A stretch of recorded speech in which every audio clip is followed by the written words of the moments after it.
Selection Sunday is now in the books, and the field of 68 teams has been officially set for the NCAA tournament. And 4 local teams are in: St. John's, Seton Hall, Iona, and Fairleigh Dickinson. From Cinderella stories to battles between blue chips, March Madness has enough drama for everybody. But luckily for us, we have CBSN New York sports producer Chris Scaglione here on set to talk to us about the big tournament. So, Chris, there are 4 local teams in. Who do you think has the best chance to advance? Right now, I'm going to go with Seton Hall. To me, Valerie, it's all about momentum. And out of the 4 teams, Seton Hall, I think, is the strongest. They were up and down during the season, but they finished very strong at the end. They had a really impressive performance in the Big East tournament. They have some impressive wins on their resume throughout the season. They beat Kentucky, who was a 2 seed. They beat Villanova, who was the Big East champion. They beat Marquette twice, and they beat Maryland. They almost won the Big East championship on Saturday night in the Garden. They lost just by a couple of points. They have a great coach, Kevin Willard, who used to be at Iona. He's done great. This is their 4th straight tournament, so they have the experience of being there. They have the head coach, and they have a star guard in Miles Powell, who's averaged 25 points over the past 6 games. So he's playing well. He's hot. Seton Hall is hot, and I think they're going to be a team to be reckoned with. They have a tough team in Wofford, who has a 20-game winning streak out of the Southern Conference. They're a mid-major. They're a smaller school. They're a better seed. They're 6th. Seton Hall's the 11th, but I like Seton Hall out of the 4 teams that we have in. Okay, gotcha. So St. John's barely made it in after limping to the finish line, and they're actually a first 4 team that plays Arizona State on Wednesday night. Is this team capable of making any noise? I don't think so. I hate to say that. I'm a big Chris Mullen fan, and he's a legend on the St. John's campus. This is his first tournament appearance as a head coach in his 4 years in Jamaica, Queens. But like I said about momentum, I'm a big believer in it going into this tournament, and they don't have it. They started the season 12-0. They made it past the first round of the Big East tournament. They have some good wins on their resume. They beat Marquette twice, just like Seton Hall did.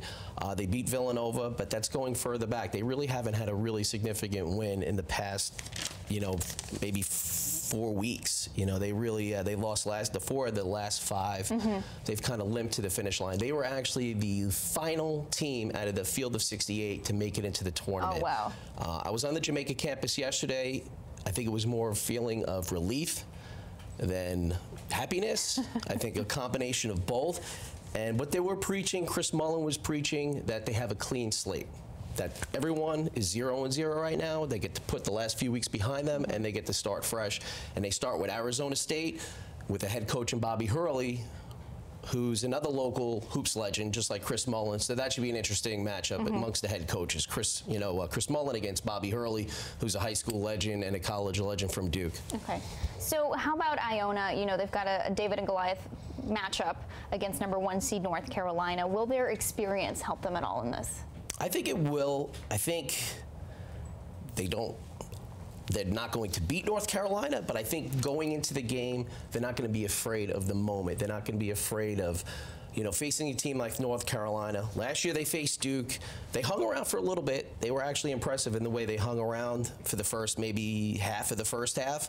They wound up losing, but they really stood tough with them. And I think with their head coach, Tim Cluse, who has been in the tournament 6 out of 9 years at Iona, which is extremely impressive for a mid-major.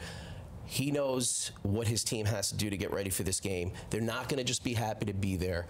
And another thing they were preaching yesterday on the Iona campus was the fact that last year was the first #16 seed to actually pull off a win in the 16 versus 1 matchup. UMBC beat Virginia last year, which was a monumental upset, one of the biggest upsets in sports history, in fact.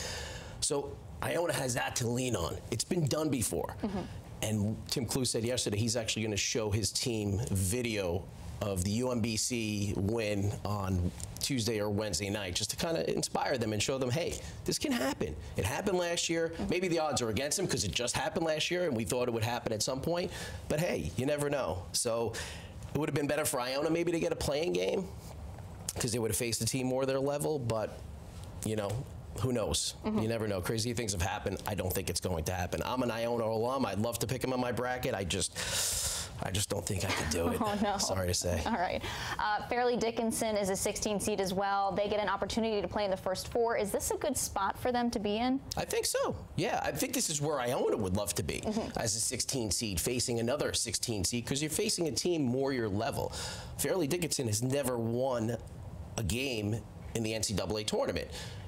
This counts as a win in the NCAA tournament, even though it's a playing game, even though you're a first 4. If you could pull off a win against Prairie View A&M, a 16 seed, that would be a huge thing for this school. You know, a huge thing for this small school in Teaneck, New Jersey, to pull off an NCAA win. So instead of facing a number 1 seed like Duke, Virginia, Gonzaga, North Carolina, they get a chance to play a team at their level. And this is, I think, a spot that Iona would love to be in, because Iona doesn't have an NCAA win officially on their resume in the school's history. They've been there a lot, but they haven't had that win, so this would have been a good chance instead of facing on a Goliath, you know. So this is truly, Iona's a David versus Goliath. This is not. Fairleigh Dickinson, FDU, has a good chance to maybe pull off a win and have some great feelings. If they win, they'll play Gonzaga, and that's a whole different story. That's a number 1 seed. Then you go back to the David versus Goliath, but at least they have a chance to play a team as competitive as they are. Gotcha.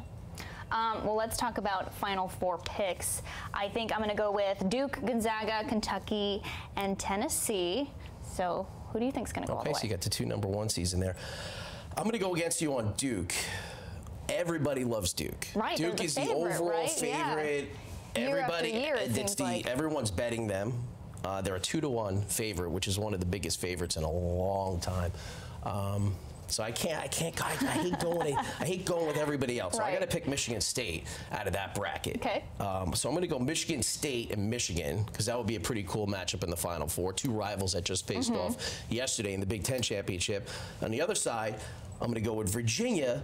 As I mentioned before, they lost to UMBC last year. I feel like that's been a rally cry. It should be a rally cry. If it isn't, they're crazy. And they were so embarrassed last year. I feel like they're going to turn it around this year and just have a humongous chip on their shoulder, and they're going to make a run. I feel like they're going to go all the way to the Final 4. And then out of the 3 ACC teams, well, there's 3 ACC teams, Virginia, UNC, and Duke. I'm also going to go with another team, UNC, which shows I'm picking against Iona. I have UNC going all the way to the Final 4. So Michigan State, Michigan, Virginia, and North Carolina. That's my Final 4. Completely different between the 2 of us. Yeah, so. All right, I like it. Well, so who do you think will make the Final 4 challenge? You can challenge myself and others by taking part in our free college basketball bracket challenge. Just head to our website, cbsnnewyork.com, to register and fill out your bracket. We'll take another look at weather right after this. Stay with us on CBSN New York.